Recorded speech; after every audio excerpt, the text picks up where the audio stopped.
Chapter first. कोशिश मत कीजिए। चार्ल्स बुकास्की एक शराबी था, एक बहुत बड़ा जुआरी और जिंदगी से हारा हुआ ऐसा इंसान जिसकी सलाह शायद ही कोई लेना चाहेगा। इसीलिए तो हम अपनी शुरुआत ऐसे इंसान की कहानी से कर रहे हैं। बुकास्की शुरू से ही एक ऑथर बनना चाहता था, मगर उसके काम को सभी न्यूज़पेपर और मैगजीन ने घटिया दर्जे का बताकर उसका मजाक उड़ाया। और इस बात से दुखी होकर बुकास्की गहरे डिप्रेशन में चला गया और उसने शराब का सहारा लेना शुरू कर दिया। धीरे धीरे वो एक बहुत बड़ा शराबी बन गया। अपनी जिंदगी के करीब 30 साल शराब और जुए में बर्बाद करने के बाद बुकास्की को एक दिन एक मौका मिला। एक छोटे पब्लिश हाउस ने उसके काम में दिलचस्पी दिखाई। बुकास्की को बड़ी मुश्किल से एक मौका हाथ लगा था जिससे वो गंवाना नहीं चाहता था। उसने जज से वो कॉन्ट्रैक्ट साइन कर दिया और तब उसने अपनी पहली किताब लिखी। फिर इसके बाद उसने कभी पीछे मुड़कर नहीं देखा। एक के बाद एक उसने 6 किताबें और लिखी और इसके साथ ही उसने कई सारी कविताएं भी लिखी और उसकी किताबों की 2 मिलियन से ज्यादा कॉपियां बिकी।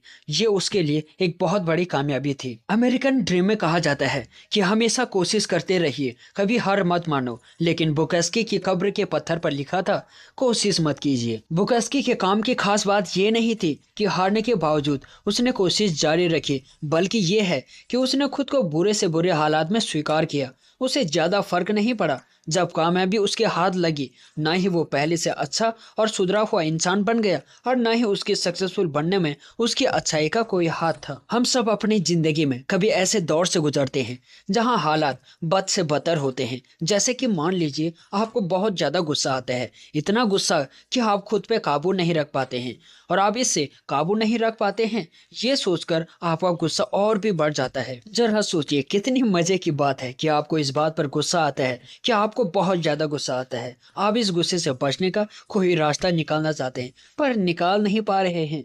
तब आप खुद से और अपने इस गुस्से की समस्या से नफरत करने लगते हैं। जब आप कभी अपने अकेलेपन को लेकर उदास हो जाते हैं तो आपके मन में उदासी से भरे ख्याल मंडराने लगते हैं। आप अपने उदास जिंदगी और अकेलेपन के बारे में घंटों सोचते रहते हैं और सोच सोचकर और भी ज्यादा उदास हो जाते हैं। तो मेरे दोस्त, इसी को कहते हैं जहन्नुम का फीडबैक। जरा याद कीजिए कि आपके दादाजी के वक्त में क्या होता था। उस वक्त में जब कोई किसी को अपने से बेहतर दिखाता था तो बेशक कुछ पल उदास हो जाता, मगर फिर वापस अपने काम में लग जाता था, ये सोचकर कि यही जिंदगी है। लेकिन अब अगर 5 सेकंड के लिए भी आप दुखी हो जाते हैं तो आपको सबकी जिंदगी अपने से ज्यादा बेहतर लगने लगती है। आप खुद पे इतने ज्यादा शर्मिंदा हो जाते हैं जैसे कि आप सब कुछ हार गए हैं और फिर इसी शर्मिंदगी से आपको खुद पे और भी ज्यादा शर्म आने लगती है। शर्मिंदगी के इस गोल चक्कर में आप फंसकर रह जाते हैं। इसीलिए तो जरूरत है कि इन बातों को लेकर जरा सा भी परेशान होने की कोई जरूरत नहीं है। अगर आप उदास हैं तो कोई शर्म की बात नहीं है, ऐसा सबके साथ होता है। शर्मिंदगी के इस चक्कर यानी कि लूप से बाहर निकलिए और जो चीजें आपको परेशान कर रही हैं उनसे कहिए भाड़ में जाओ। आपके साथ सब अच्छा ही अच्छा हो, यही सोचना सबसे बुरी बात है। और अगर फिलोसफर एलन वॉट्स की बात माने तो अपने साथ हुए नेगेटिव अनुभवों को स्वीकार करना ही असल में खुद एक बड़ा पॉजिटिव अनुभव है। और ये बात सुनने में थोड़ा अजीब लग सकती है, मगर यही सच है। जितना ज्यादा आप खुशियों के पीछे भागेंगे उतना ही ज्यादा आप दुखी होंगे।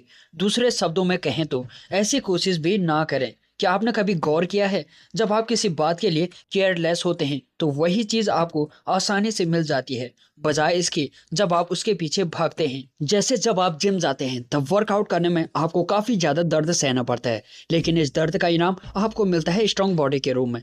थोड़े से पेन के बदले में आपको एक खूबसूरत बॉडी मिलती है, आपकी हेल्थ इंप्रूव होती है। इसी तरह जब आप अपने किसी काम में नाकामयाब होते हैं तो यही हार आपके लिए किसी फ्यूल की तरह काम करता है और आप अपनी कोशिश में दोगुने जोश के साथ फिर से जुट जाते हैं। दर्द को रोकने की कोशिश करना ही आपको बाद में और ज्यादा दर्द का एहसास कराता है। दर्द या हार जो भी आपको मिले उसे रोकिए मत, बस उसकी परवाह करना छोड़ दीजिए। फिर देखिए आपको कोई भी रोक नहीं पाएगा। परवाह न करने का मतलब ये नहीं है कि आप बिना कुछ किए शांति से बैठे रहें या एकदम किसी पत्थर की तरह बेअसर हो जाएं, क्योंकि सिर्फ मुर्दों को कुछ महसूस नहीं होता है, जिंदा आदमी तो सब कुछ फील कर सकता है। और हम आपसे ऐसा करने को बिल्कुल भी नहीं कह रहे हैं। हम तो बस यही कहना चाहते हैं कि परवाह न करने का मतलब है कैसे भी हालात आ जाएं, बस आराम से बैठिए। फिर चाहे आपकी सोच औरों से अलग ही क्यों ना हो, आप अलग सोचिए, अलग बनिए, यही बेहतर है, बजाय कि आप चिकना घड़ा बने। चिकना घड़ा तो समझते ही होंगे आप, जिस पर किसी बात का कोई असर ही नहीं होता है। ऐसे लोग बुज़दिल और मूर्ख होते हैं। आपको चिकना घड़ा नहीं बनना है, बस बेपरवाह बनना है, जिससे आप फालतू की टेंशन से बचे रहेंगे। लेकिन कभी कभी आपको चीज़ों की परवाह करनी भी पड़ती है। तो अब सवाल ये उठता है कि ऐसा क्या है जिसकी आपको सच में परवाह करनी चाहिए। चैप्टर 2, खुशियों के पीछे मत भागिए। 2500 साल पहले की बात है। नेपाल में एक राजा हुआ करता था जो अपने बेटे से बहुत ज़्यादा प्यार करता था और उसके लिए बड़े बड़े सपने देखा करता था। वो अपने बेटे को दुनिया की हर चीज़ देना चाहता था ताकि उसे कभी भी किसी भी चीज़ की कमी ना हो। अपने बेटे को खुश करने के लिए उसने बहुत बड़ा महल बनवाया जिसके चारों ओर ऊंची दीवारें थी। वो नहीं चाहता था कि उसके बेटे को बाहर की दुनिया के बारे में कुछ भी पता चले। वो उसे हर दर्द, हर तकलीफ से बचाकर रखना चाहता था। महल में राजकुमार के लिए हर सुख सुविधाएं मौजूद थी, मगर राजकुमार फिर भी खुश नहीं रहता था। वो इस ऐशो आराम से अब उबने लगा था। वो महल से बाहर जाकर दुनिया को देखना चाहता था। तो एक दिन मौका देखकर वो महल से बाहर निकल गया। अपने राज्य में घूमते हुए राजकुमार को पहली बार दर्द का एहसास हुआ जब उसने भूखमरी और बीमारी से तड़पते हुए गरीब इंसानों को देखा। उन्हें देखकर राजकुमार दुख में डूब गया। उसे अपने पिता पर बहुत गुस्सा आया जिसने उसे आज तक इस सच्चाई से अनजान रखा था। उसने फैसला किया कि वो राजपाट छोड़कर भिक्षुक का जीवन जिएगा और उसके बाद राजकुमार चुपचाप बिना किसी को कुछ बताए महल छोड़कर जंगल में चला गया। कुछ साल जंगल में गुजारने के बाद राजकुमार को एहसास हुआ कि उसकी इस कठिन तपस्या और भूखे प्यासे रहने से कोई फायदा नहीं है। जरूरी नहीं है जो चीज तकलीफ देह हो वो आपके लिए अच्छी और फायदेमंद हो। उसने ये जाना कि जीवन अपना आप में एक तकलीफ है। अमीर आदमी अपने पैसों की वजह से तकलीफ सहता है और गरीब आदमी इसलिए परेशान रहता है क्योंकि उसके पास पैसों की कमी होती है।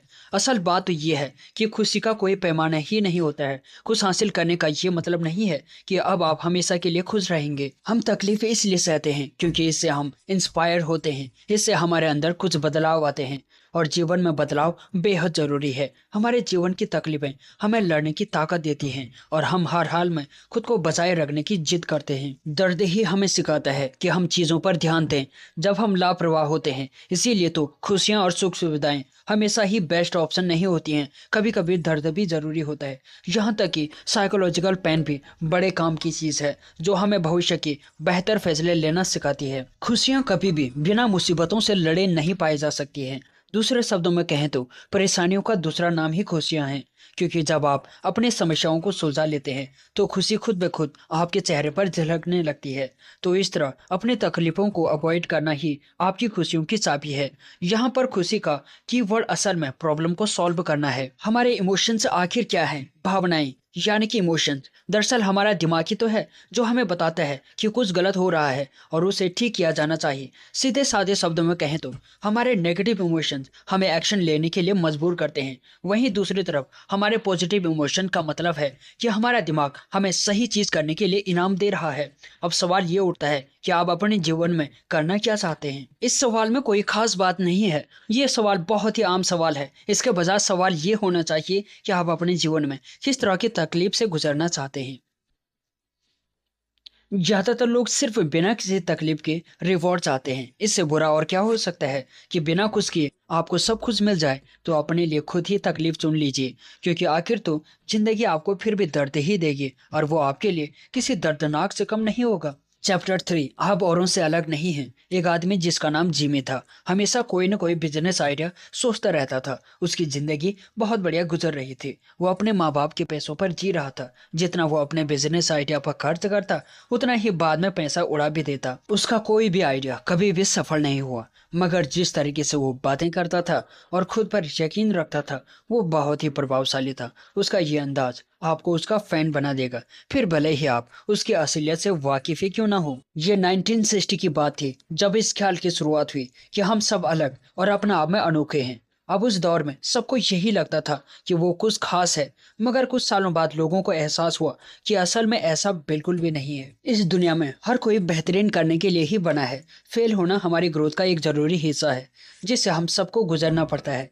बिना किसी वजह की खुद को खास समझ लेना बिल्कुल उसी तरह होगा जैसे कि एक और जिम्मे पैदा हो गया है। सेल्फ स्टीम की भावनाओं के साथ एक परेशानी ये है कि यह आपकी सेल्फ स्टीम को इस पैमाने से नापती है कि आप कितना पॉजिटिव सोच सकते हैं, जबकि असल में इसे मापने का पैमाना आपके नेगेटिव साइड को महसूस करने की समझ होनी चाहिए कि आप अपने नेगेटिव साइड के बारे में कितना जानते हैं। अगर आपको लगता है कि बिना किसी तकलीफ को झेले आप 100% परफेक्ट हैं, तो आप कैसे अपने जीवन की परेशानियां दूर कर पाएंगे? आप अपनी सफलता के सपने देखते ही रहेंगे जो वास्तव में कहीं नहीं होंगे। जिंदगी बेहतर कैसे बनाया जाए, इसके लिए बजाय कुछ करने के आप सिर्फ सोचते रहेंगे तो कुछ नहीं होने वाला। कई बार हमारे जीवन में कुछ परेशानियां ऐसी होती हैं जिनका कोई हल नहीं सोचता, तब हम खुद को अलग महसूस करने लगते हैं, या तो बुरे या बहुत अच्छे ढंग में। हमें लगता है या तो हम बहुत बेस्ट हैं या बहुत बुरे। चैप्टर 5, आप हमेशा खुद ही चुनते हैं। अमेरिकन फिलोसोफर विलियम जेम्स अपनी जिंदगी से काफी ज्यादा परेशान थे। उन्होंने क्या क्या परेशानियां नहीं झेली। उन्हें आंखों की बीमारी, कम सुनने की बीमारी और बाकी और भी कई जानलेवा बीमारियों से जूझना पड़ा। इन बीमारियों की वजह से उनका ज्यादातर जीवन घर में बंद होकर ही गुजरा। उन्हें पेंटिंग का बड़ा शौक था, तो वो सारा दिन पेंटिंग बनाया करते थे। हालांकि किसी को नहीं लगता था कि वो अच्छी पेंटिंग बना सकते। उनके पिता ने उन्हें मेडिकल स्कूल में दाखिला दिलाने के लिए क्या कुछ नहीं किया, मगर वो सब कुछ छोड़कर अमेजन रेन फॉरेस्ट में एंथ्रोपोलॉजी करने चले गए। हैरानी की बात ये थी कि उनकी सेहत ने भी उनका साथ दिया, लेकिन फिर उन्हें स्मॉल पॉक्स हो गया, जिससे वो मरते मरते बचे। उन्हें अपना एक्सपेडिशन बीच में ही छोड़ना पड़ा। उनके सभी साथी आगे बढ़ गए थे और वो अकेले ही साउथ अफ्रीका में रह गए। किसी तरह से वहां से निकलकर वो न्यू इंग्लैंड पहुंचे, जहां उनके पिता, जो पहले से ही उनसे निराश थे, उनका इंतजार कर रहे थे। अपने जीवन की तमाम तकलीफें झेलने के बाद एक रात जेम्स ने फैसला किया कि अब से वो अपनी जिंदगी की हर रिस्पॉन्सिबिलिटीज खुद ही लेंगे और अपने जीवन को बदलने की हर संभव कोशिश करेंगे। उन्होंने ये तक सोच लिया था कि अब अगर उन्होंने हार मानी तो पक्का वो सुसाइड कर देंगे। खैर, बड़ी बात को छोटा करके हम बताना चाहते हैं कि विलियम जेम्स ही वो इंसान थे जो अमेरिकन साइकोलॉजी के जन्मदाता बने। ये कहानी हमें सीख देती है कि अपने कामों की जिम्मेदारी हमें खुद ही लेनी चाहिए, ना कि दूसरों के भरोसे रहकर बैठना चाहिए। अब मान लीजिए कि आपका लाइफ पार्टनर, जिससे आप बहुत ज़्यादा प्यार करते हैं, आपसे एक हफ्ते में 30 किलो वजन कम करने को बोलता है, वरना वो आपको छोड़कर चला जाएगा। अब ऐसी शर्त सुनकर आपका दिमाग तो चकरा ही जाएगा ना। अब सोचिए कि आप जिम जाना शुरू भी कर देते हैं, हेल्दी खाना शुरू कर देते हैं और 30 किलो वजन कम भी कर लेते हैं। कैसा लगेगा आपको? बहुत अच्छा ना। मगर अब आपकी फीलिंग आपके पार्टनर के लिए क्यों बदल गई? क्योंकि आपको ऐसा करने के लिए बोला गया था, ये आपने खुद नहीं चुना था। मगर जब आप चीज़ों को अपनी मर्जी से चुनते हैं तो पूरी जान लगा देते हैं, फिर चाहे कितने भी मुश्किलें क्यों ना आ जाए, और उन मुश्किलों से गुजर कर आप बहुत अच्छा महसूस करते हैं। इसीलिए अपने परेशानियां भी आप खुद ही चुनिए, क्योंकि ज़िंदगी में कोई भी समस्या कब और कैसे आ जाए कोई नहीं जानता। ऑब्सेसिव कंपल्सिव डिसऑर्डर, जिससे आमतौर पर OCD भी कहा जाता है, ये एक तरह का न्यूरोलॉजिकल और जेनेटिक डिसऑर्डर होता है। इस बीमारी का कोई ठोस इलाज अभी तक नहीं मिल पाया है, हालांकि इसे कुछ हद तक मैनेज किया जा सकता है। तो जो लोग इस बीमारी से जूझ रहे हैं वो कैसे इस बीमारी को मैनेज करते होंगे? इसका जवाब है अपने विचारों को बदल के। जो लोग जम्स के डर से सारा दिन हाथ धोते रहते हैं, उन्हें सीखना होगा कि हम चाहे जो कर लें, जम्स हमेशा हमारे आसपास रहते हैं और इन्हें पूरी तरह से नहीं हटाया जा सकता है। कहने का मतलब है, बजाय एक ही विचार में उलझने के, जिंदगी में और भी बहुत कुछ मीनिंगफुल किया जा सकता है। ऐसे विचार आते हैं तो आने दें, उन्हें रोकिए मत, मगर अपने विचारों की दिशा बदलने की जरूर कोशिश कीजिए। ऐसे लोग जिंदगी से उम्मीद खोने के बजाय इन विचारों के साथ जीना सीख लेते हैं और अपनी जिंदगी को बेहतर बना लेते हैं। जब आप किसी से प्यार करते हैं तो सारी जिंदगी उसके साथ बिताने के सपने देखते हैं, फिर जब आपका ब्रेकअप होता है तो आपका प्यार नाम की चीज से यकीन उठ जाता है। असल में हम सब चीजों को लेकर कभी न कभी गलत होते ही हैं, और इसे स्वीकार करने में कैसी शर्म, ये तो सबके साथ होता है। पुख्ता यकीन हमेशा ही विकास यानी कि ग्रोथ का दुश्मन रहा है। कुछ नया सीखने के लिए हमें अपने इम्परफेक्शन को एक्सेप्ट करना ही होगा। अगर हम मान लेंगे कि हम परफेक्ट हैं तो कुछ भी नया नहीं सीख पाएंगे, हम अपने ही दायरे में सिमट कर रह जाएंगे। जैसे उदाहरण के लिए, साइंस में कुछ भी पुख्ता नहीं है, यानी साइंस किसी भी चीज के लिए ठोस यकीन नहीं रखता। हर बात की संभावना जरूर होती है, मगर कोई चीज यकीन से कही जाए तो उस पर भी कोई न कोई डिबेट की गुंजाइश जरूर होती है। जब आप पहली बार किसी चीज का एक्सपीरियंस करते हैं तो कभी भी यकीन के साथ ये नहीं बोल सकते कि ये पॉजिटिव है या नेगेटिव। हो सकता है कि जिसे आप अपनी जिंदगी का सबसे बुरा अनुभव समझ समझ रहे हो वो असल में आपके लिए सबसे पॉजिटिव एक्सपीरियंस साबित हो। बेशक आपको उस वक्त बहुत बुरा लगा होगा, मगर आपकी भावनाएं वक्त के साथ बदलती रहती हैं और आप कभी भी उन पर पूरी तरह से यकीन नहीं कर सकते। किसी भी चीज में परफेक्शन या पूरा यकीन होने से जिंदगी का मजा ही चला जाता है। अब ये तो जरूरी नहीं है कि जो आप अपने हिसाब से सही कर रहे हैं वो सच में सही ही होगा। यकीन अपने आप में एक बहुत बड़ी खतरनाक चीज है। सोचिए जरा कि आपके साथी का प्रमोशन हो जाता है जबकि आपको यकीन था कि वो प्रमोशन आपको मिलने वाला था। ऐसी सूरत में आपके पुख्ता यकीन ने आपको धोखे में रखा और आपको बुरा भी लगा, और यही यकीन आपकी इनसिक्योरिटी का कारण भी बना। चैप्टर 7 फेल होना एक कदम आगे बढ़ना है। इस बुक के ऑथर खुद को एक बड़ा किस्मत वाला समझते हैं। जानते हैं क्यों? जब वो ग्रेजुएट हुए थे तो उस वक्त ग्रेट रिसेशन चल रहा था। उनकी रूममेट 3 महीने का भाड़ा उनके सर पर डालकर गायब हो गई थी। ऑथर को इन चीजों से निपटने में मुश्किलें तो आए, मगर उन्होंने कोशिश की कि उनके सर ज्यादा कर्ज ना चढ़े। वो खुद को खुशकिस्मत समझते हैं क्योंकि उन्होंने फेलर होने के बावजूद इस दुनिया के तौर तरीके सीख लिए थे। उन्हें हर चीज का एक्सपीरियंस हो चुका था क्योंकि वो पहले से ही रॉक बॉटम में थे। अब इससे बुरा और क्या ही हो सकता था। उनके साथ जो भी होता वो बेहतर ही होता। महान पेंटर पिकासो का एक किस्सा महसूर है। एक बार बूढ़े पिकासो एक कैफे में बैठकर अपनी कॉफी पी रहे थे। कॉफी पीते हुए वो नैपकिन पर कुछ चित्रकारी भी करते जा रहे थे। चित्र बना लेने के बाद वो उसे फेंकने ही जा रहे थे कि वहां बैठे एक औरत ने उसे उस नैपकिन को खरीदने की गुजारिश की। पिकासो मान गए और बदले में 20,000 मांगे। वो औरत उस छोटे से नैपकिन की इतनी बड़ी रकम सुनकर हैरान रह गई। उसने इतने पैसे देने से मना कर दिया और कहा कि इसे बनाने में सिर्फ तुम्हें 2 मिनट लगे। इस पर पिकासो ने जवाब दिया कि उन्हें चित्रकारी सीखने में 60 साल लगे थे, ना कि 2 मिनट। कहने का मतलब है कि इस लायक बनने के लिए वो ना जाने कितने बार फेल हुए होंगे। बहुत से लोग ऐसे मौकों पर अच्छाई और बुराई के इन दो एहसासों के बीच झूलते रहते हैं।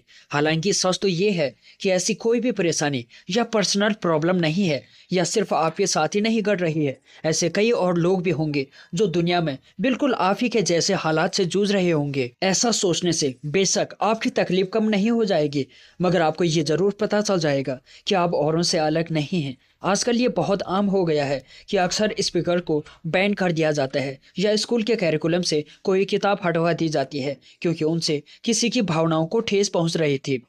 यह एक सेल्फ एनलाइटमेंट की समस्या है। हम में से हर कोई अनोखा या हटकर करने के लिए पैदा नहीं हुआ। ये वाक्य जो आजकल बहुत से इन्फ्लुएंसर यूज करते हैं कि हम सब में कुछ खास है, ये वाक्य बिल्कुल बकवास है। जरा सोचिए कि अगर हम सब अनोखे हैं तो हम सब तो एक ही जैसे हो गए। तो अब इसमें अनोखापन कहाँ बचा है? हम जैसे हैं वैसे ही खुद को स्वीकार करें तो ही बेहतर होगा। हम सब आम हैं और ये कोई शर्म की बात नहीं है। इसका ये मतलब बिल्कुल भी नहीं है कि हम कामयाब नहीं हो सकेंगे क्योंकि हम एवरेज हैं। सच बात तो ये है कि लोग महान इसलिए बनते हैं क्योंकि उन्हें खुद में कुछ इम्प्रूव करने की ज़रूरत महसूस होती है। वो महान इसलिए बन पाए क्योंकि उन्हें लगा कि वो अभी महान नहीं हैं। उनकी यही सोच उन्हें महान बना सकी। जरा इसके बारे में सोचकर बताइए। अब बात करते हैं दुख की कीमत की। 1944 के दौर में जापान को लड़ाई में काफ़ी ज़्यादा नुकसान हुआ। इस नुकसान के 2 महीने बाद की बात है। ओनोडा, जो कि जापान की लड़ाई में एक लीडर था, एक आइलैंड में ही रुक गया जहां पर अमेरिकन ने कब्जा किया हुआ था। वो अमेरिकन से लड़ता रहा बावजूद इसके कि जापान ने तब तक सरेंडर कर दिया था। उसे ये बात मालूम नहीं थी और वो आइलैंड में खुद के फार्मर्स को शूट करता रहा। जापानी सरकार ने उसे ढूंढने में पूरे 30 साल लगा दिए थे, मगर कभी कामयाब नहीं हो पाए। उसको कभी कोई पकड़ ही नहीं पाया। एक दिन एक सुस्की नाम के एक हैप्पी आदमी ने उसे पकड़ लाने का फैसला किया और सिर्फ 4 दिन बाद ही वो उसमें कामयाब भी रहा। जब बाद में लोगों ने ओनोडा से पूछा कि वो 30 साल तक क्यों एक आइसलैंड में रहा, इस पर ओनोडा ने कहा कि उसे कभी भी हार न मानने का ऑर्डर दिया गया था, इसीलिए उसने कभी भी हार नहीं मानी। सोचना भी अजीब लगता है कि कैसे कोई इंसान अपनी जिंदगी का एक बड़ा हिस्सा यूजलेस और बेवकूफ़ी चीज़ों पर लगा देते हैं। जैसे कि ओनोडा ने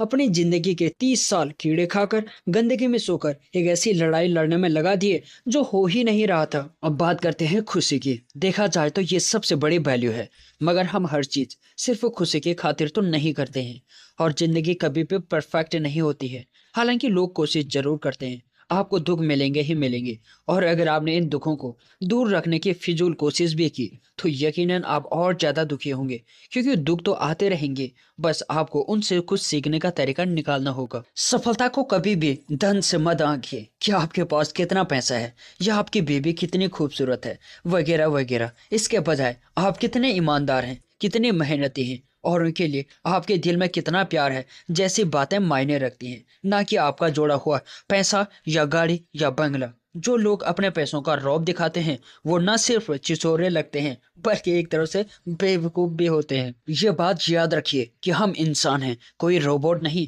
जो हर काम को बिल्कुल परफेक्ट करेंगे। हमारा दिमाग परफेक्ट बना ही नहीं है, हम कोई ना कोई गलती जरूर करते हैं। लेकिन जरूरी बात यह है कि अगर हमसे कोई गलती हो जाती है तो उसे सीख लें, ना कि उसे फिर से दोहराएं। कोई भी इंसान हमेशा सही नहीं होता है। आप कितनी बार सही थे इसकी गिनती याद रखना फिजूल है।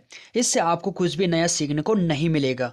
पॉजिटिव सोच रखना, ये बात सच है कि पॉजिटिव सोच रखने के अपने फायदे हैं, मगर हर बार जिंदगी में सब कुछ पॉजिटिव और अच्छा ही होगा ये सोचकर चलना आपके लिए परेशानी का कारण बन सकता है। असल जिंदगी में हमें बहुत से उतार चढ़ाव देखने पड़ते हैं और आपको ये सच स्वीकार करना ही पड़ेगा। चुप रहना एक ऐसी शक्ति है जो हमें किसी भी बात को गहराई से समझने की और काम करने की ऊर्जा देती है। चुप रहने से हमारा माइंड ज़्यादा काम करने लगता है और हम ठीक समय पर सही डिसीजन लेने में सक्षम होते हैं। ये हमारी आध्यात्मिक शक्ति का मुख्य स्रोत है जो आजकल के समय में हमारे लिए बेहद मुश्किल है। ये हमारे मन को शांत करता है। शांत रहने से हम अंदर से यानी कि दिल से सच्ची खुशी महसूस करते हैं जिसका अंदाजा हम खुद भी नहीं लगा सकते हैं। इससे हमारी संकल्प शक्ति बढ़ती है। इसीलिए जो लोग कम बोलते हैं उनके द्वारा कही हुई बातें जल्द ही सच हो जाती हैं, क्योंकि वो लोग सकारात्मक विचारों के होते हैं और उनका मन अंदर से बहुत शांत होता है। जब किसी परेशानी का हल असंभव सा दिखाई देता है तो कुछ देर चुप रहकर अकेले में बैठकर उसे बड़ी आसानी से हल किया जा सकता है। चुप रहकर ही भगवान और परमात्मा से सीधी बात की जा सकती है। जीवन में खुश रहने के लिए चुप यानी कि शांति का विशेष महत्व होता है। दोस्तों, यूजुअली हम सक्सेस को उन लोगों से रिलेट करते हैं जो एक्सट्रोवर्ट होते हैं, जो हर समय लोगों को अपनी तरफ आकर्षित करते हैं। लेकिन ये भी सच है कि दुनिया के बहुत सारे सक्सेसफुल लोगों में से बहुत सारे लोग इंट्रोवर्ट भी होते हैं। वो बहुत कम बोलते हैं, चाहे वो बिल गेट हो, इलोन मस्क हो या मार्क जुकरबर्ग हो या वॉरेन बफेट हो।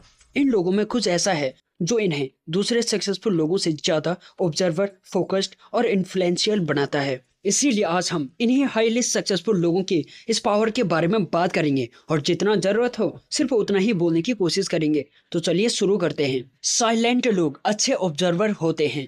एक इंसान अगर साइलेंट है तो इसका मतलब ये नहीं है कि वो कुछ नहीं कर रहा है, क्योंकि साइलेंस कभी भी इम्पीटी नहीं होता है।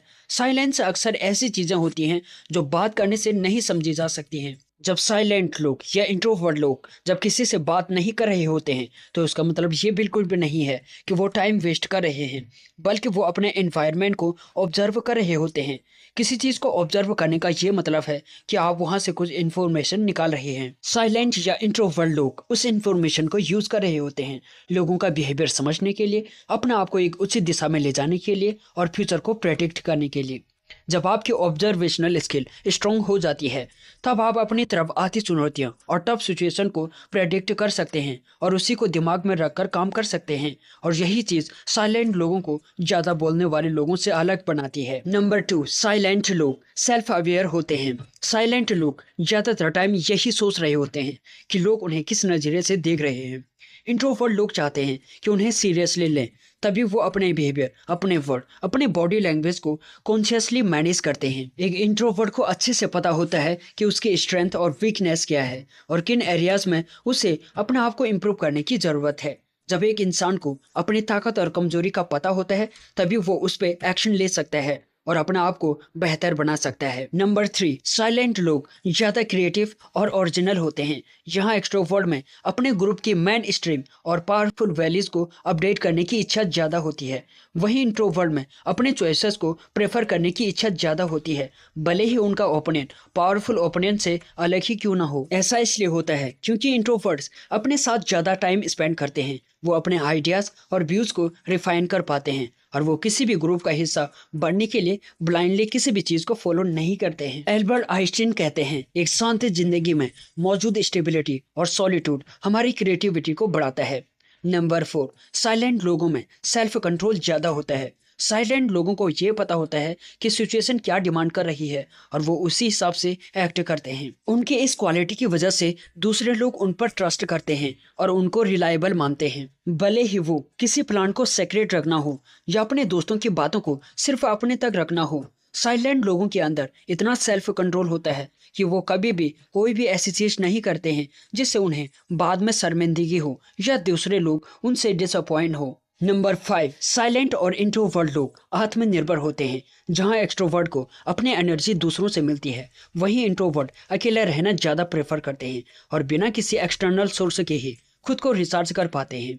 यही चीज़ एक इंट्रोवर्ट को सेल्फ डिपेंडेंट बनाती है। वो कभी भी दूसरों पर डिपेंड नहीं करता है। खुश और सपोर्ट या मोटिवेट वो खुद से ही लेता है। आत्मनिर्भर होना या सेल्फ डिपेंडेंट होना एक बहुत पावरफुल चीज़ है जो सक्सेसफुल लोगों में अक्सर देखा जाता है। इंट्रोवर्ट जानते हैं कि लोगों पर डिपेंडेंट होना बेवकूफ़ी है क्योंकि बहुत अनप्रेडिक्टेबल है, यानी कि कभी भी कुछ भी हो सकता है, इसीलिए वो बस अपने ऊपर डिपेंड होते हैं। नंबर 6, इंट्रोवर्ट अपने बातों को सीधा और मीनिंगफुल वे में बोलते हैं। कई लोग अपने बात को सामने रखने के लिए बहुत देर लगाते हैं और फिर भी अपने मैसेज को क्लियरली नहीं समझा पाते हैं। वहीं जो लोग कम बोलते हैं वो अपने बात सीधी और मीनिंगफुल वे में प्रेजेंट करते हैं। वो बातों को घुमाते नहीं हैं और अपने वर्ड्स को इस तरीके से बोलते हैं कि जैसे ही वो बात करना शुरू करते हैं वैसे ही सब चुप हो जाते हैं और उन पर अटेंशन देने लगते हैं। क्योंकि जो इंसान कम बोलता है उसके हर शब्द में ज़्यादा भार होता है। इसी वजह से साइलेंट लोग अपने आप को भीड़ से अलग कर पाते हैं और दूसरों पर एक लॉन्ग लास्टिंग इम्प्रेशन छोड़ पाते हैं। नंबर 7, साइलेंट लोग अच्छे लिसनर होते हैं। आपने ये कहावत तो सुनी होगी कि हमारे पास 2 कान और 1 मुंह इसलिए होता है ताकि हम सुने ज़्यादा और बोले कम। एक अच्छे कम्युनिकेटर का साइन होता है कि जितना पैशनेटली वो बोलता है उतने ही इंटरेस्ट के साथ वो सुनता भी है। साइलेंट लोग नेचुरली गुड लिसनर होते हैं क्योंकि वो सारी एनर्जी सिर्फ बोलने में नहीं बल्कि कुछ नया सीखने में भी लगाना चाहते हैं। ऊपर से उन्हें ये भी पता होता है कि अगर वो दूसरों को अच्छे से सुनेंगे तो वो उस कन्वर्सेशन में कुछ वैल्यू भी ऐड कर पाएंगे। उनकी यही लिसनिंग स्किल उन्हें एक अच्छा कम्युनिकेटर बनाती है और डीप रिलेशनशिप बनाने में उनकी मदद करती है। नंबर 8, साइलेंट लोग बेहद फोकस्ड वे में काम करते हैं। इंट्रोवर्ट लोग सोशलाइजिंग को एक्सट्रोवर्ट जितनी इंपॉर्टेंस नहीं देते हैं, इसीलिए उनके पास नेचुरली ज़्यादा टाइम और अटेंशन होती है जिसे वो यूज़ कर पाते हैं दूसरी चीज़ों पर फोकस्ड करने के लिए। उनमें यह एबिलिटी होती है कि वो चुपचाप कई घंटों तक सिर्फ एक चीज़ को अपना पूरा फोकस दे सकते हैं। जो चीज़ें एक एक्सट्रोवर्ट को लुभाती हैं वो चीज़ें एक इंट्रोवर्ट के दिमाग पर हावी नहीं हो सकती और तभी ऐसे लोग काफ़ी लंबे समय तक राइटिंग, रिसर्च, रीडिंग या मेडिटेट कर पाते हैं। नंबर 9, साइलेंट लोग डीप रिलेशनशिप बनाते हैं। यानी कि साइलेंट लोग क्वालिटी को ज़्यादा और क्वांटिटी को कम प्रेफर करते हैं क्योंकि जब उन्हें पता होता है कि उनके पास लिमिटेड सोशल एनर्जी है तो क्यों न सिर्फ उन्हें गिने चुने लोगों को अपना समय दें जो खुद भी क्रिएटिव, सक्सेसफुल और पॉजिटिव माइंडसेट वाले और जो एक्चुअल में इनकी परवाह करते हैं। क्योंकि दुनिया मीडियोकर लोगों से भरी पड़ी है, ऐसे लोगों का फ्रेंड सर्कल नेचुरली काफ़ी छोटा होता है, लेकिन इनके यही डीप रिलेशनशिप इन्हें मोटिवेट भी करते हैं और सक्सेस हासिल करने के लिए इनको अपॉर्चुनिटीज ढूंढने में मदद भी करते हैं। इंसान के सभी दुखों का कारण बोलना ही है क्योंकि आवश्यकता से अधिक बोलना ही दुखों का कारण बनता है। इसीलिए कम बोलें, सटीक बोलें, मधुर बोलें और सबसे जरूरी जितनी आवश्यकता हो उतने ही बोलें। वाणी या बोलना ही नहीं बल्कि मौन में भी शक्ति होती है। यही कारण है कि धर्मों में मौन को बहुत महत्व दिया गया है। वैज्ञानिकों द्वारा भी इस बात को माना गया है कि सेहत से मौन का गहरा संबंध है और इससे मानसिक शांति मिलती है। मौन से विचारों में एकाग्रता आती है और रचनात्मक बढ़ती है। इसीलिए जितने भी साधु संत या तपस्वी हुए सबने मौन रहकर और ध्यान लगाकर ही संसार के गूढ़ ज्ञानों को प्राप्त किया। हमारे जीवन में एक नहीं बल्कि बहुत सारे दुखों का कारण बोलना ही है क्योंकि हमारी समस्या यही है कि हम चुप नहीं रह सकते, हमेशा कुछ न कुछ बोलते ही रहते हैं और आपके बोलने के कारण ही आधे से ज़्यादा दुख निर्मित हो जाते हैं। आप जितनी भूख उतना भोजन करते हैं, जितनी ज़रूरत उतना कार्य करते हैं, लेकिन क्या आपने इस बारे में कभी सोचा है कि आप कितना बोलते हैं? क्या आप उतना ही बोलते हैं जितनी आवश्यकता है या अनावश्यक ही पूरे दिन बोलते रहते हैं? इस बारे में कभी अकेले बैठकर जरूर सोचिए कि आज आपने दिन भर में कितना बोला, क्या बोला और सबसे ज़रूरी ये है कि क्यों बोला। इसमें से कितनी बातें ज़रूरी थी और कितना अनावश्यक। मनुष्य की प्रवृत्ति ऐसी ही है कि वो अपने मन में चल रही बातों को दूसरों को सुनाना चाहते हैं, और दूसरा भी आपके साथ ठीक वही काम करता है। ये बातें किसी अन्य या तीसरे व्यक्ति से संबंधित हो तो सुनाने का काम और भी दिलचस्पी से होता है, और फिर आप जब कभी बैठते हैं तो इन्हीं बातों को फिर से दोहराया जाएगा और फिर से इन्हीं बातों पर विचार किया जाता है। ये सुनने या सुनाने का माहौल जीवन भर चलता रहता है, और इस तरह से आप खो देते हैं अपना समय, अपना जीवन, अपनी सोच समझ और वो कीमती पल जिसमें जिया जा सकता है और जिसमें आनंद प्राप्त किया जा सकता है। इसीलिए इस सुनने और सुनाने के माहौल से बाहर निकलें। जब तक हम बाहर की ओर बोलते रहेंगे हमारे भीतर अशांति रहेगी। जिस दिन हम मन से चुप हो जाएंगे तब बाहर हमारे मुख से कुछ भी नहीं निकलेगा और हम शांति ही रहेंगे। दुनिया में जितनी भी बुराइयां हैं, परिवार में क्लेश, पति पत्नी में विवाद, सब बोलने के कारण ही होते हैं। हम चुप रहना ही नहीं चाहते हैं, हमेशा सुना देना चाहते हैं, लेकिन व्यर्थ का बोलना ऊर्जा का नष्ट होना है। Millionaire success habit. अपने गोल्स की तरफ हमेशा ध्यान बनाए रखें। आज का दौर ऐसा है कि कोई भी कुछ नहीं करता है जब तक उससे उस काम में खुद का फायदा नजर नहीं आता। पहले अध्याय के बाद ही आपको इस सवाल का जवाब मिल जाएगा कि आपको ये किताब क्यों पढ़नी चाहिए। क्या आप भी यही सोचते हैं कि जिनके पास पैसा और सक्सेस होती है वो कितने लकी होते हैं? और ऐसा बिल्कुल भी नहीं है, क्योंकि सक्सेस का लक्ष्य कोई लेना देना नहीं है। जिसके पास सक्सेस होगी वो इसीलिए होगी क्योंकि उसके पास बैठकर सोचने का टाइम नहीं होता है कि चीजें उसके पास चल कर आएंगे। सक्सेसफुल लोग वो लोग होते हैं जिनके पास विजन होता है कुछ कर गुजरने का। वो अपनी चाहत को अपने काम में तब्दील करते हैं, काम करने में विश्वास करते हैं। अगर आपके अंदर हिम्मत है कि आप दुनिया को झुका सकते हैं तो दुनिया भी आपके आगे झुकेगी। सक्सेसफुल आदमी और एवरेज आदमी की सोच में बहुत बड़ा अंतर देखने को मिलता है। सक्सेसफुल इंसान के पास $1,000,000 माइंडसेट होता है। अगर आप चाहते हैं तो आपके पास भी ये माइंडसेट हो सकता है। इन अध्याय को ऐसे ही डिजाइन किया गया है कि आपकी मदद हो सके। सक्सेसफुल इंसान का माइंडसेट कैसा होता है और उसे कैसे पाया जाता है, आपको इस वीडियो में सब कुछ जानने को मिलेगा। जो आदतें इन चैप्टर्स में बताए गए हैं वो आपको जिंदगी के हर पड़ाव में मदद करेंगे। इसीलिए इस किताब को पढ़िए और जीवन में बदलाव के रास्ते में चलने की शुरुआत कीजिए। क्या आप सच्चाई से ये बात कह सकते हैं? क्या आप जानते हैं आपको जिंदगी से क्या चाहिए? क्या आपको अपने जीवन का मोटिव पता है? अगर नहीं पता है तो भी आपको घबराने की कोई ज़रूरत नहीं है। आपको ऐसे बहुत से लोग मिलेंगे जिन्हें अपने जीवन का उद्देश्य ही नहीं पता। इस किताब की समरी में आपको पता चल जाएगा कि जीवन के उद्देश्य को जाना कैसे जाता है। देखिए, सिंपल सी बात है, अगर आपको जीवन में सक्सेसफुल होना है तो सबसे पहले आपको पता होना चाहिए कि आपके जीवन का उद्देश्य क्या है। जब ये पता चल जाएगा फिर आप पता करिए कि आपको अब किस मार्ग से उस उद्देश्य तक पहुंचना है। अपने उद्देश्य के हिसाब से खुद को वहां तक ले जाने के लिए तैयार कीजिए। अपने गोल्स के प्रति ईमानदारी के साथ उस गोल्स पर टिके रहिए। सोचिए कि आपको एक लंबे सफर पर कार से जाना है, लेकिन आपको डेस्टिनेशन के बारे में कोई भी जानकारी नहीं है। तो सोचिए अब आपका सफर कैसा रहेगा। इसीलिए एक सिंपल सा तरीका है कि खुद से सवाल करिए, क्यों? यही क्यों आपको आपकी मंजिल से मिलवाने का काम करेगा। ऑथर और उनकी टीम ने सेल्फ डिस्कवरी के लिए एक टेक्निक निकाली। इस टेक्निक में आपको एक पार्टनर की जरूरत पड़ेगी जो आपसे क्यों वाले सवाल करेगा, फिर आपके जवाब से ही नए सवाल करेगा। ऑथर ने इस टेक्निक का नाम 7 लेवल से डीप दिया है। ये क्यों वाले सवाल 7 लेवल तक चलेंगे। इस एक्सरसाइज में निश्चित ही आपको मदद मिलेगी। ना सिर्फ मदद मिलेगी बल्कि आपको आपके उद्देश्य के बारे में भी पता चल जाएगा। नेगेटिव फोर्सेस से बाहर आएं। इंसान के अंदर 2 तरह की आदतें होती हैं। पहली ये कि वो दूसरों से जलता है और दूसरी ये कि वो दूसरों से प्यार और सिंपैथी रखता है। अब आपके अंदर कौन सी आदत जीतेगी इसका फैसला आपको खुद ही करना होगा। आपको हर नेगेटिव चीज से बाहर आना है जो आपको पीछे की तरफ खींच रही है। इन सभी के साथ हमारे अंदर एक आवाज भी होती है। वो आवाज हमारे सेल्फ स्टीम को गिराती रहती है। वो आवाज ये बताती है कि हमारे अंदर बहुत सी कमियां हैं। अगर आपको लाइफ में सक्सेसफुल होना है तो आपको अपनी उस नेगेटिव आवाज को बंद करना होगा। अपनी वीकनेसेस को दूर करने के लिए हम आपको कुछ टिप्स देना चाहते हैं। जिस काम से आपको खुशी मिलती है आप वो काम जरूर कीजिए। जब आप अपने खुशी का काम कर रहे होंगे तब आप काफी कुछ सीख भी रहे होंगे।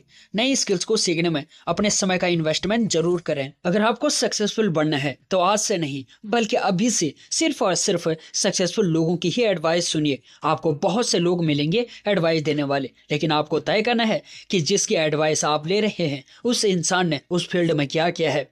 एडवाइस देने वाले की पर्सनालिटी को तोलिए। आपको ऐसे कई लोग मिलेंगे जिन्होंने अपनी जिंदगी में कुछ खास नहीं किया, लेकिन वो एडवाइस बहुत देते हैं और दूसरों की गलतियां भी निकालते हैं। ऐसे लोगों से दूर ही रहिए। आपके अंदर जो नेगेटिव फोर्स है उससे सीखने की कोशिश कीजिए। जब आप उससे सीखने लगेंगे तो आप अपने बेस्ट वर्जन से मिलेंगे। आपका बेस्ट वर्जन मोटिवेटेड, खुश, जिंदा दिल और सक्सेसफुल होगा। इस अध्याय में आप उन 3 आदतों के बारे में समझने वाले हैं जो आपके अंदर छिपे हुए रियल हीरो से आपको मिलवाएगी। आपके सामने एक सिचुएशन है। एक होटल में 2 आदमी 6 टेबल के इर्द गिर्द बैठे हैं। पहला इंसान चेहरा झुकाए हुए चुपचाप उदासी में वेटर का इंतजार कर रहा है। दूसरा इंसान मुस्कुराता हुआ वेटर से मजाक कर रहा है। अब आते हैं मेन सवाल पर। आपके हिसाब से दोनों व्यक्तियों में अपनी जिंदगी से ज्यादा खुश कौन है? पहला आदमी डिप्रेशन में दिख रहा है, वहीं दूसरा आदमी ज्यादा खुश नजर आ रहा है। आसान भाषा में कहें तो दूसरा इंसान यहाँ पर विनर की तरह दिख रहा है। अगर आपके मन में ये सवाल आया हो कि मुझे विनर वाली फीलिंग नहीं आ रही है तो मैं क्या एक्टिंग करूं? अगर एक्टिंग करता भी हूं तो उसका क्या फायदा? अगर आप हंसने की एक्टिंग भी करते हैं तो इसमें कोई बुराई नहीं है। कई रिसर्च में ये बात निकलकर सामने आई है कि हंसने से इंसान बेहतर बनता है। हंसने की एक्टिंग भी अच्छी है। दूसरी आदत ये है कि आप खुद से अच्छी बातें करिए। आप अपने बारे में क्या सोचते हैं और कैसे बातें करते हैं, ये काफी ज्यादा मैटर करता है। इसीलिए हमेशा ये कहा गया है कि अपने बारे में पॉजिटिव बात करनी चाहिए। तीसरी आदत है कि आप अपने सोशल कल्चर को भी बेहतर बनाते रहिए। कई स्टडीज में ये निकलकर सामने आया है कि इंसान ज्यादातर अपने आसपास रहने वालों से ही सीखता है। इसीलिए हमेशा कोशिश कीजिए कि आपके आसपास का माहौल पॉजिटिव रहे और ये भी कोशिश कीजिए कि आप अधिकतर पॉजिटिव लोगों की ही संगत में रहें। ये याद रखिए कि आप अपने आसपास के लोगों का ही एवरेज होते हैं। जिस तरह के लोग आपके आसपास होंगे आप भी वैसे ही बनोगे। हम सबके पास एक लाइव स्टोरी होती है। इसी लाइव स्टोरी को हम लोगों को भी बताते हैं। आप वही हैं जो आप बताते हैं कि आप हैं। कंफ्यूज मत होइएगा। इसका मतलब ये है कि आप जो अपने बारे में सोचते हैं उसी तरह आप बन भी जाते हैं। ऊपर जो लाइव स्टोरी की बात हुई है वो कई मायने में उसी तरह की होती है जैसी जिंदगी हमने जी हुई होती है। ऑथर इसीलिए कहते हैं ये 2 वे स्ट्रीट है। जब भी हम खुद को कोई नई कहानी बताएं तो काफ़ी अवेयर होकर बताएं, क्योंकि जैसी कहानी हम खुद को बताते हैं उसी तरह की लाइफ हम जीने वाले होते हैं। एग्जाम्पल के लिए इस किताब के ऑथर सक्सेस कोच कभी नहीं बनते अगर उन्होंने खुद से ये कभी नहीं कहा होता कि वो सक्सेसफुल होना चाहते हैं। सबसे पहले ये जरूरी है कि आप खुद से कुछ सवाल करिए। ये सवाल काफ़ी कठिन हो सकते हैं, लेकिन अगर आपको सक्सेसफुल इंसान की तरह जीना है तो आपको खुद से सवाल करने ही होंगे। आप खुद से पूछिए कि क्या आपके पास कोई अचीवमेंट है जिसके बारे में आप खुद को बता सकते हैं। क्या आप अपनी लाइफ बस बहाने बनाने में ही बता रहे हैं? इन सब सवालों से आपकी आत्मा जागेगी। खुद का आंकलन करना बहुत ज्यादा मुश्किल होता है। इंसान को अंदर ही अंदर कई जंग लड़नी पड़ती है, लेकिन आपको बता दें कि आप ही खुद के अंदर बदलाव ला सकते हैं। खुद के अंदर पॉजिटिव बदलाव लाने का एक ही तरीका है कि आप खुद से कठिन सवाल करना सीखें। अगर आप खुद से कठिन सवाल करना सीख जाएंगे तो आप अपने जीवन में कुछ ना कुछ बेहतर कर ही लेंगे। खुद के ऊपर भरोसा रखिए, इतना भरोसा जितना आपको किसी के ऊपर ना हो। दुनिया को जीतने का मादा आपके पास है, देर है तो बस उसे पहचानने की। इसीलिए पारदर्शी नजर को पैदा कीजिए। जीवन में नजरिए का खेल भी काफी ज्यादा होता है। इसीलिए कहा भी गया है कि नजरिया बदलिए, पूरा खेल अपना आप ही बदल जाएगा। अपने जीवन को जीने का तरीका बदलिए। जो चीजें आपको पीछे लेकर जाती हैं उन्हें पहचानिए और आगे बढ़िए। दूसरा पॉइंट है समय का सही उपयोग करना सीखिए। आपने कई बार सुना होगा कि हार्ड वर्क करो, हार्ड वर्क से ही सक्सेस मिलती है। ये बात सच है कि मिलियनेयर काफी हार्ड वर्क करने के बाद ही उस मुकाम को हासिल करते हैं। लेकिन क्या मिलियनेयर बस हार्ड वर्क से बनते हैं? इसका जवाब है नहीं। सिर्फ हार्ड वर्क मायने नहीं रखता है, और ये भी मायने नहीं रखता है कि आपने कितने घंटे मेहनत की। मायने तो बस ये रखता है कि आपने अपने समय का सही इस्तेमाल किया या नहीं। मतलब जितनी देर आपने काम किया तो आपका कितना फोकस अपने काम के ऊपर था। अपने समय को प्रोडक्टिव बनाने की कोशिश कीजिए। इसी के साथ आपकी ये भी कोशिश रहनी चाहिए कि जितनी चीजें आपके जीवन में अनप्रोडक्टिव हैं उन्हें अभी बाहर निकालकर फेंक दीजिए। समय को एक इन्वेस्टमेंट की तरह लीजिए। ये भी सोचिए कि जब पैसों का इन्वेस्टमेंट करते हैं तो आपके दिमाग में क्या रहता है। क्या आप ज़्यादा से ज़्यादा रिटर्न के बारे में सोचते हैं? अगर हाँ, तो समय को लेकर ऐसा क्यों नहीं सोचते? इसीलिए कहा गया है कि टाइम से बड़ा इन्वेस्टमेंट और कुछ हो ही नहीं सकता। इसका सीधा सा मतलब ये है कि अपना ज़्यादा से ज़्यादा समय आप काम पर लगा सकते हैं। अगर आप ज़्यादा से ज़्यादा काम पर ध्यान देंगे तो उसका सीधा सा असर आपके रेवेन्यू पर भी बढ़ेगा। सबसे पहले ये समझने की कोशिश कीजिए कि किस चीज़ पर समय लगाने से आपका समय बढ़ेगा। ये कोई क्रिएटिव स्किल भी हो सकती है। जिस भी चीज़ में समय देने से आपका बिजनेस बढ़ेगा, बस आपको उसी के ऊपर ध्यान केंद्रित करने की जरूरत है। हफ्ते भर की आप 2 लिस्ट भी तैयार कर सकते हैं। पहली लिस्ट का नाम टू डू लिस्ट है। इसमें वो सारे काम होंगे जो आपके बिजनेस के लिए जरूरी नहीं है। दूसरी लिस्ट का नाम है नॉट टू डू लिस्ट है। इस लिस्ट में वो काम होंगे जिन्हें आपको नहीं करना है। आज से ही अपने सारे अनप्रोडक्टिव कामों से दूरी बनाना शुरू कर दीजिए। एक बार अगर आपने अपने अनप्रोडक्टिव कामों को बाहर का रास्ता दिखा दिया, तो आप अपने लक्ष्य के प्रति फोकस्ड हो जाएंगे। आप उस तरफ बढ़ जाएंगे जहां से आपको पैसे और खुशियां दोनों मिलेंगी। अब हम बात करेंगे सेल्फ कॉन्फिडेंस की। क्या आपने कभी गौर किया है कि सफल लोगों के अंदर एक ऐसी कौन सी खूबी होती है जो आप सभी के अंदर पाई जाती है, और वो खूबी है सेल्फ कॉन्फिडेंस। सच्चाई के साथ खुद से एक सवाल करिए, जब आपके पास सेल्फ कॉन्फिडेंस नहीं था, तब क्या कभी आपने सक्सेस पाई है? आपका जवाब होगा नहीं। आपको दिमाग पर जोर डालने पर भी कुछ याद नहीं आएगा। इसके पीछे का रीजन ये है कि बिना कॉन्फिडेंस के आप किसी लड़की को डेट के लिए भी नहीं पूछ सकते हैं। आप खुद सोचिए कि अगर आपको मिलियनेयर बनना है, तो फिर कॉन्फिडेंस की क्या वैल्यू है? ये उस किताब की तरह है जिसे पढ़कर लड़के बोर्ड एग्जाम को पास कर लेते हैं। अगर आप अपने पर्सनालिटी में पहली कोई चीज जोड़ना चाहते हैं, तो सबसे पहले सेल्फ कॉन्फिडेंस को ऐड कीजिए। एक बार अगर आपके अंदर कॉन्फिडेंस आ गया, तो डर अपना आप ही भाग जाएगा। एक बात याद रखिए कि आप कॉन्फिडेंस को खरीद नहीं सकते, इसीलिए इसे डेवलप करने की शुरुआत आज से ही कीजिए। अपने अंदर कॉन्फिडेंस के बीज बोने का समय आ गया है।